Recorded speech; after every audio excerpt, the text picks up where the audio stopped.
With every jump, I reach for the sky. With every spin, I return to my roots. Each foot tap aligns me with the rhythm of life, and every gesture becomes a wordless expression. Every breath in Kathak fills me with tranquility and gives me a sense of being alive. Hello, namaste everyone. I'm Kathak exponent and actor Sharvari Jamenis, and this is my story. I began learning Kathak at the age of 7 at the Nritya Bharati Kathak Dance Academy in Pune. For the first 3 years, dance was simply an enjoyable activity for me, but that changed when I passed my 3rd level and when my guru, Dr. Rohini Bhate, started teaching me in person. That is when my true journey as a dancer began. They say that life is not measured in the breaths we take, but by the moments that take our breath away.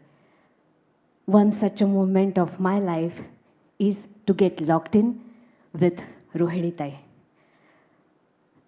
Learning from her completely transformed my perspective towards dance. My hobby evolved into a deep passion, and I decided that dance would be a lifelong pursuit, or in other words, I locked in on pursuing Kathak for my entire life. While I was studying my master's in Kathak from Pune University, a new opportunity unexpectedly came my way. My debut film, Bindhaast. The role was so compelling and challenging that I decided to venture into an acting career, but of course with my guru's permission. She did give me a permission, but I could see a hint of fear in her eyes. A fear that I might lose my rhythm or interest in Kathak, as the world of acting is more glamorous, more popular. But I assured her that dance is my first love, something which I would never compromise on, and that is what I have locked myself to. I started balancing both the fields, and I thought I was managing it pretty well. However, the real struggle was just beginning. The classical dance community started to think that I am not taking Kathak seriously and that I might deviate from its traditional norms to become too commercial. On the other side, film and television industry began to doubt my commitment as I rejected many lead roles in daily soaps as they demand a lot of time. I specifically did this to ensure that I wouldn't become detached with my riyaz, my daily training, and ultimately with my dance. I would like to share one incident here. I was around 25. I won Filmfare and Screen Best Actor Award for my debut film, but still, I was very much engrossed in my Kathak. I got a call from Mr. Ramesh Sippi's production house. They were starting a new film starring Aishwarya Rai and Abhishek Bachchan. They offered me a role. It was a small but very important role. It had a song and dance also. They were supposed to shoot it at Mauritius, so they asked me for those dates.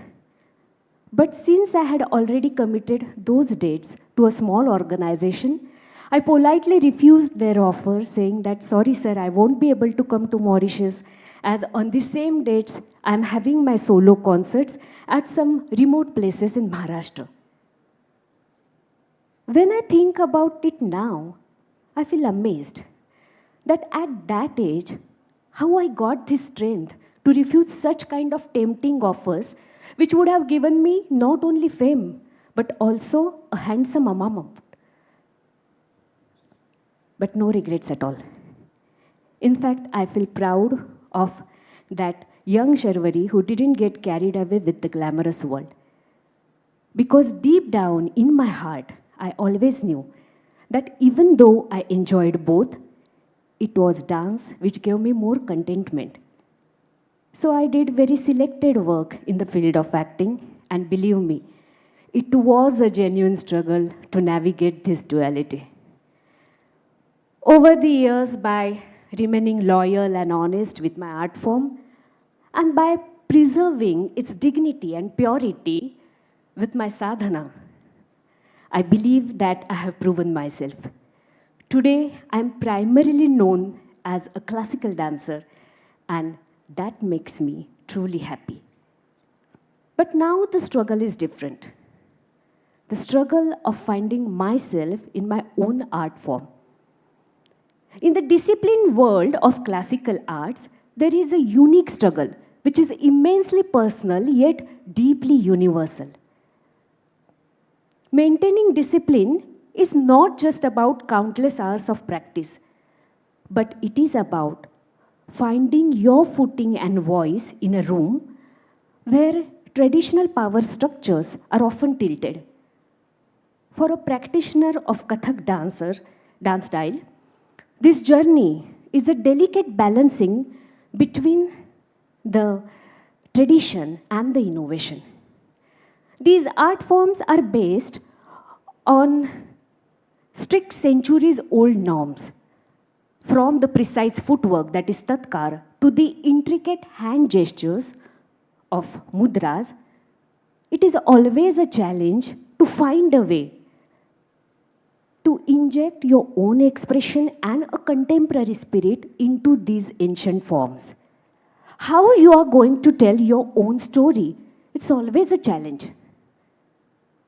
But even though the vocabulary is meticulously defined and you cannot go outside the boundaries, you can always go in. In fact, all the Indian art forms are designed in such a way that they take you inward. The deeper you go, the more possibilities you explore. And then you find a way to seek freedom even within the boundaries. And that is where pure innovation takes place. This entire process is very exciting, very interesting.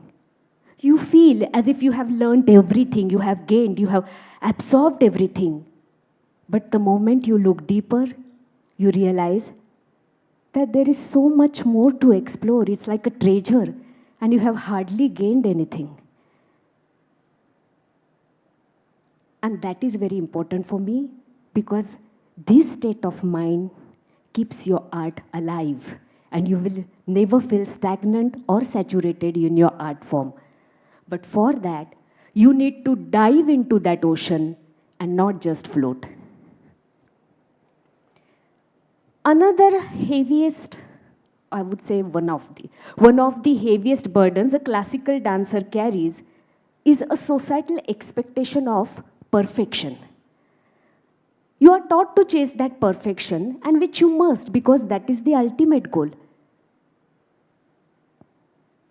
But this pursuit can be isolating and relentless. That's why once when my guru was asked, "What is your definition of God?" she promptly said, "For me, God is perfection.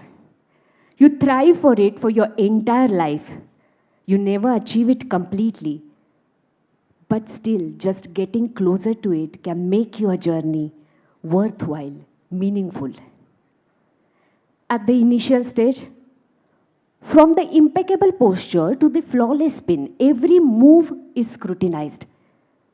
Sometimes too much pressure to be without a flaw can stifle your creativity or make the joy of dance feel like a high-stake performance, a burden. But over a time, after some years of sadhana, a deeper truth emerges.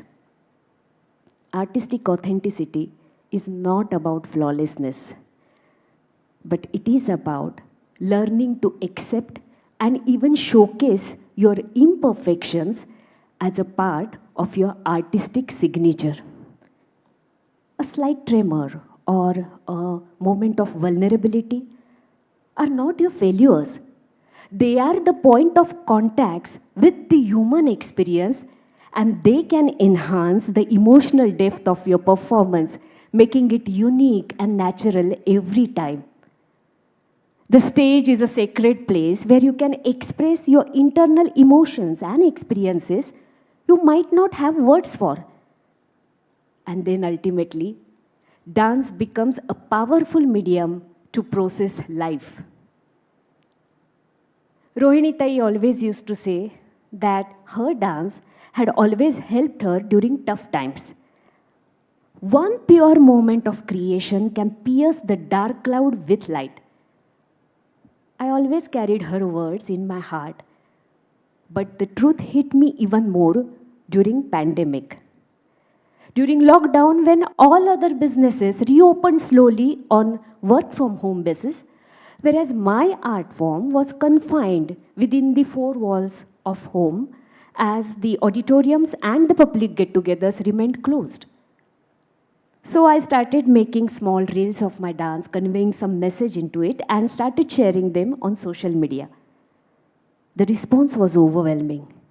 I got so many messages, even from unknown people, saying that they eagerly await for my daily videos as they bring smile on their faces, some hope and positivity. I think if your art can touch someone's heart, especially during rough times, then that is the real definition of success for me, not just accolades and awards. In that moment, I realized that how my art form could help in the upliftment of this society.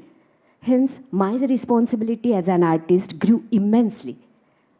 I also realized that dance is a form of healing, a kind of meditation. Every step is a ray of hope. Every breath, when taken in the sync with the rhythm, can reduce your anxiety. Your concentration and focus towards the time cycle can detach you from the materialistic, competitive world. Each expression from Abhinaya is a chance to reflect your life journey, transforming your personal pain into artistic power. The story you are telling is not just a mythological tale, but it is a reflection of your own battles and triumphs.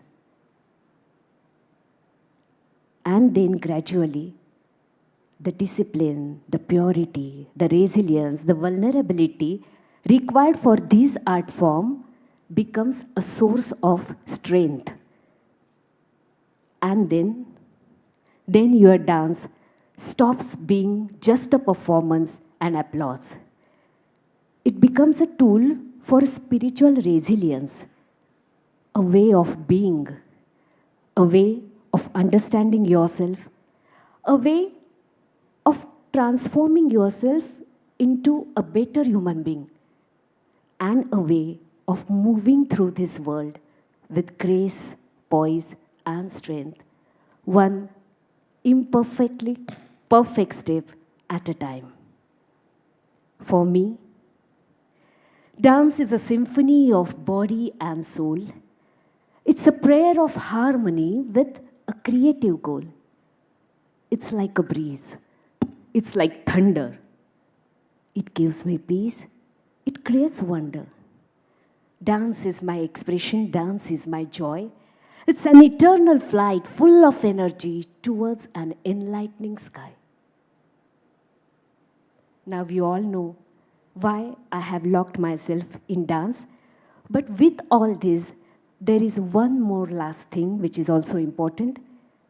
My dance gives me a good reason to feel proud to be an Indian, because outside India, people know India for its rich culture and tradition. And I'm so fortunate that I'm representing one of them. I'm very grateful to God that I'm locked in Kathak for more than 40 years now. And I just hope that this journey shall continue forever. I will conclude my session with a